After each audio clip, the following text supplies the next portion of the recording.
డిస్కూటింగ్కి దారి ఇవ్వండి గోడనికి please back ఉండండి మరి వాళ్ళకి రానియండి డిస్కూటింగ్ రానియండి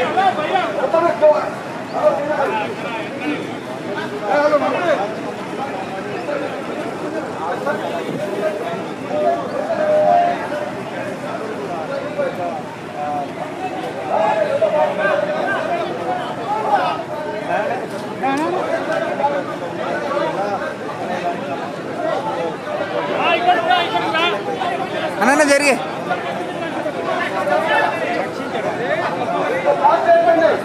రోడ్డు బ్లాక్ చేయండి దయచేసి ఇవ్వండి ఇక్కడ ప్లీజ్ దారి ఇవ్వండి మీరు దాకుండండి మీరు దయచేసి కోఆపరేట్ చేయండి మీరు బ్లాక్ చేశారు ఎట్లా డిస్కూటింగ్ దారి ఇవ్వండి ప్లీజ్ ప్లీజ్ దాకుండండి దాకుండాలి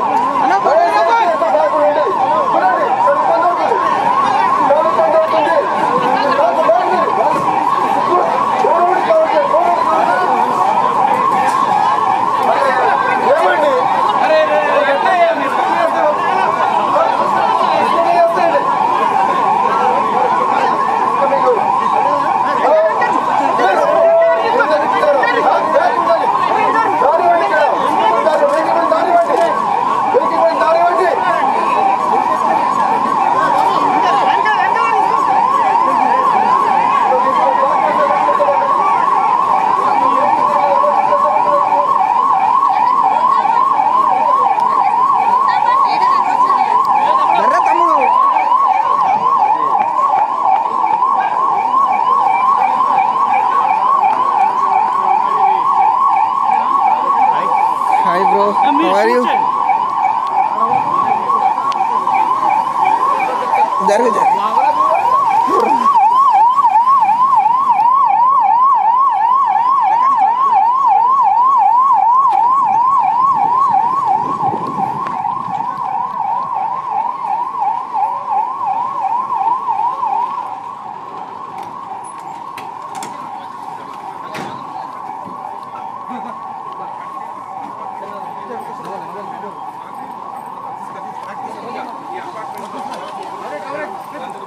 ఇక్కడ అంబులెన్స్ బయటికి తీసుకుని వచ్చి వాళ్ళని తల్లిస్తున్న పరిస్థితి వీళ్ళకు కనిపిస్తున్న పూర్తిగా డిపార్ట్మెంట్ల సాయంతో వాళ్ళందరికీ కూడా అయితే వీళ్ళకు ప్రథమ చికిత్స అందిస్తున్న పరిస్థితి మనకు కనిపిస్తుంది. అయితే బాంబు దాడి జరిగినప్పుడు వాళ్ళకి అపార్ట్మెంట్ వాళ్ళకు అలాంటి ఏమన్నా ఇబ్బందులు తలెత్తాయో అలాంటి తలెత్తినప్పుడు ఇలాంటి ఇబ్బందులు జరగకుండా ఉండేందుకు వాళ్ళకు ప్రత్యేకంగా పూర్తిగా మాక్ డ్రిల్లో ఈ వాళ్ళకు చేస్తున్న పరిస్థితి ప్రస్తుతానికి మనకు కనిపిస్తుంది. పూర్తిగా మనం చూడొచ్చు అయితే అంబులెన్స్ ప్రత్యేకంగా ఏర్పాటు చేసి పూర్తిగా వాళ్ళకు ప్రమాదాలు జరిగినప్పుడు వాళ్ళని తీసుకొని వచ్చే విధంగా ఇక్కడ ఏదైతే కార్యక చర్యలు అయితే చేపడుతున్న పరిస్థితి కనిపిస్తూ ఉంది. పూర్తిగా మనం చూస్తున్నాం ఏదైతే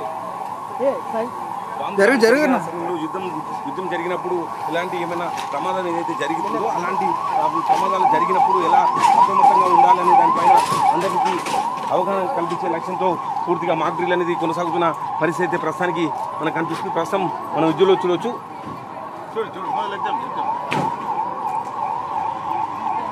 పూర్తిగా ఒక ఎన్సీసీ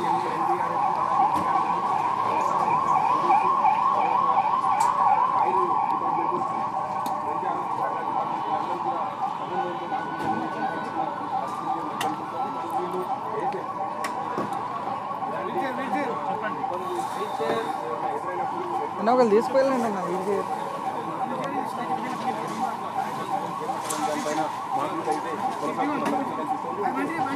అపార్ట్మెంట్ పైన దాడి జరిగితే వచ్చి అప్రమత్తంగా ఉండాలనే దానిపైన అవగాహన ఈ మార్కులు అనేది వాళ్ళు మార్కెట్ల వద్ద మార్కులు అనేది నిర్వహిస్తున్న పరిస్థితి మనకు కనిపిస్తూ ఉంది. ఏదైతే అపార్ట్మెంట్ వాసులకు ఏదైతే ప్రమాదం జరిగితే వాళ్ళని సురక్షితంగా ఏదైతే హాస్పిటల్కి తరలించే క్రమంలో చేలో కూర్చున్నాడు ఏది మార్కెట్ అనేది ఇక్కడ కొనసాగుతున్న పరిస్థితి ప్రస్తుతానికి మనకు కనిపిస్తూ ఉంది. పూర్తిగా ఈ హైదరాబాద్లో సికింద్రాబాద్ కానీ గోల్కొండ నైసంబాగ్ అలాగే నాచారం మొత్తం 4 ప్రాంతాల్లో మార్కెట్ అనేది 2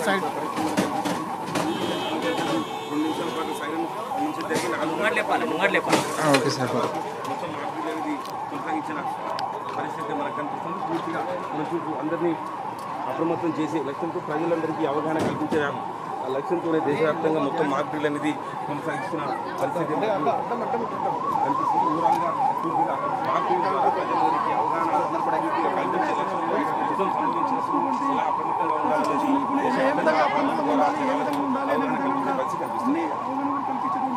మనకైతే మాల్ ట్రైనింగ్ రూపంలో అయితే లైవ్లో చూపిస్తారు. సో ఇప్పుడు మనం చూస్తున్నాం బాంబ్ అర్థమైపోతుంది. సో బాంబులో జరిగిన వెంటనే 5 నిమిషాలలో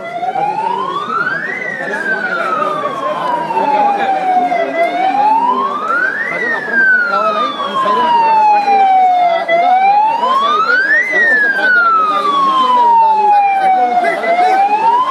ఎవరైతే బయట ఉన్నారో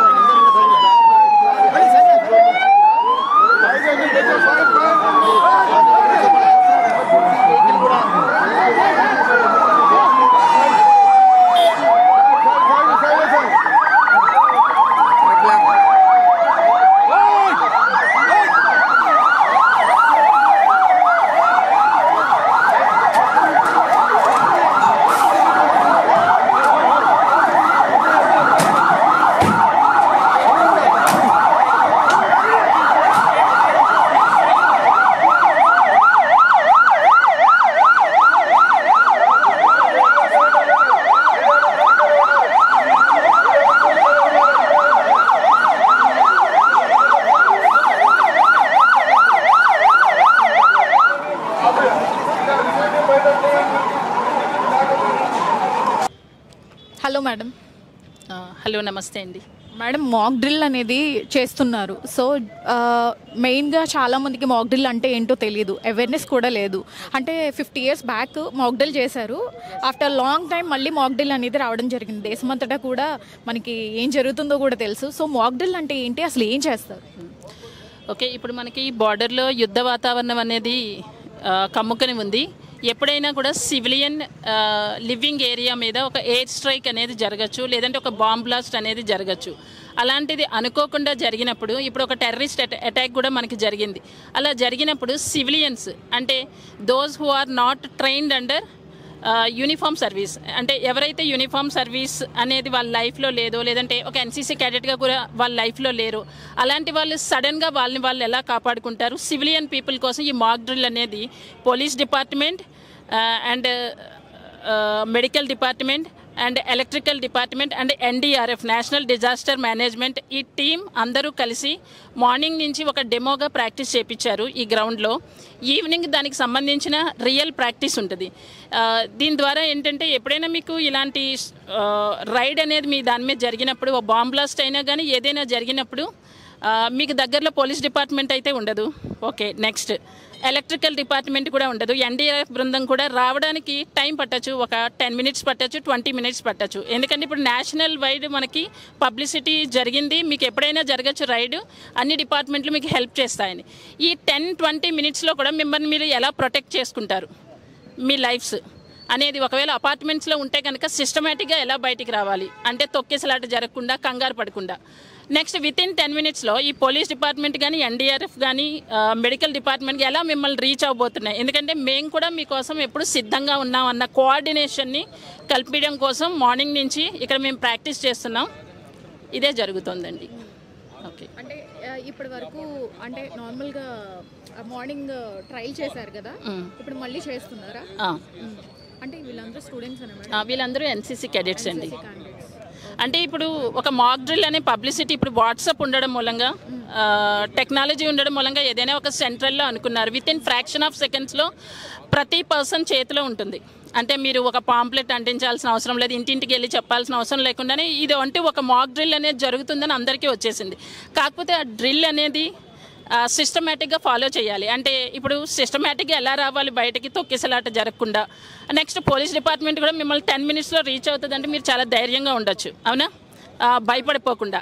నెక్స్ట్ ఎప్పుడైనా లైట్స్ ఆఫ్ అన్న సిగ్నల్ వచ్చినప్పుడు ఎలక్ట్రికల్ డిపార్ట్మెంట్ ఆటోమేటిక్గా వాళ్ళకి సిగ్నల్ వెళ్తుంది, గవర్నమెంట్ నుంచి కోఆర్డినేషన్ వాళ్ళు లైట్స్ ఆఫ్ చేస్తారు, మీరు లైట్స్ ఆఫ్ చేయాలి. సైలెన్స్ అన్నప్పుడు సైలెన్స్గా ఉండాలి. ఇది ఫస్ట్ నేను ఆర్మీ యూనిట్కి అటాచ్మెంట్ మేము నేర్చుకున్నది ఏంటంటే FCBCలో ఫస్ట్ ఏంటంటే ఫీల్ సిగ్నల్ అనేది ఉంటుంది. అంటే మాట్లాడొద్దు అంటే ఎన్ని అవర్స్ అన్నా మీరు మాట్లాడొద్దు, సైలెన్స్ మెయింటైన్ చేయండి, అప్పుడు మీ ఆపరేషన్ సక్సెస్ అవుతుంది. వాళ్ళు లైట్స్ ఆఫ్ అంటే లైట్స్ ఆఫ్ చేయండి, మీరు సైలెంట్గా ఉండండి ఇళ్ళల్లోని. ఒక సైరన్ వచ్చిందా, ఒక సిగ్నల్ వచ్చిందా, ఆ డ్రిల్ మీరు ఫాలో అవుతేనే ఇది సక్సెస్ అవుతుంది. అందులో ఏది ఫాలో అవ్వకపోయినా వాళ్ళకి ఇంకా అడ్వాంటేజ్ అవుతుంది ఎవరైతే ఇక్కడ ప్లాన్ చేస్తారో. అండర్స్టూడ్. మీద పోరాడడానికి మనకి మాక్ డ్రిల్ అనేది యూజ్ అవుతుంది అంటారు. Definitely. Thank you madam. Thank you అండి. హాయ్, మీ పేరు? Cadet Rasheeda Begum. Okay, fine. So Pahalgam terrorist attack గురించి విన్నావు కదా? అవును, విన్నానండి. ఆల్రెడీ ఇప్పుడు సింధూర్ అనే ఆపరేషన్ కూడా చేసింది. సో ఎనీ టైం ఆ శత్రుదాడి మీద మన దేశానికి ఎలా అయినా ఉంటుంది. సో దాని గురించి ఏం చెప్తాం? మాక్ డ్రిల్ నేర్చుకున్నావు కదా, సో ఎలా అనిపిస్తుంది నీకు? మేము మార్నింగ్ నుంచి మాకు ఇవాళ కొంచెం ట్రైనింగ్ ఇచ్చారు. అండ్ మేము ఎన్సీసీ వాళ్ళు కూడా దీంట్లో పాల్గొన్నాము. ఎలా ప్రజల్ని సేవ్ చేయాలి, లైక్ ఎలాంటి సీక్వెన్సెస్ లైక్ సిచ్యువేషన్స్ వచ్చినా కూడా మేము బ్రేవ్గా ఉండాలి అండ్ ఇతరులకు హెల్ప్ చేయాలి, యూనిటీ మెయింటైన్ చేయాలి. ఎక్కడైతే సేఫ్ ప్లేసెస్ ఉంటాయో అక్కడ లైక్ తీసుకొని వాళ్ళని చేర్చాలి.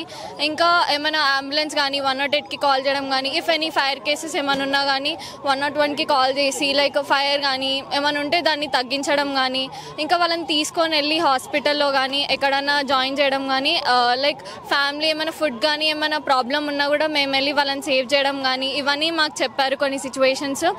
అండ్ ఇలాంటి ఇంకా ఇలా జరుగుతున్నా కూడా మేము బ్రేవ్గా అసలు ఫియర్తో వెనక అడుగు వేయకుండా వాళ్ళకి సాయం చేయాలి.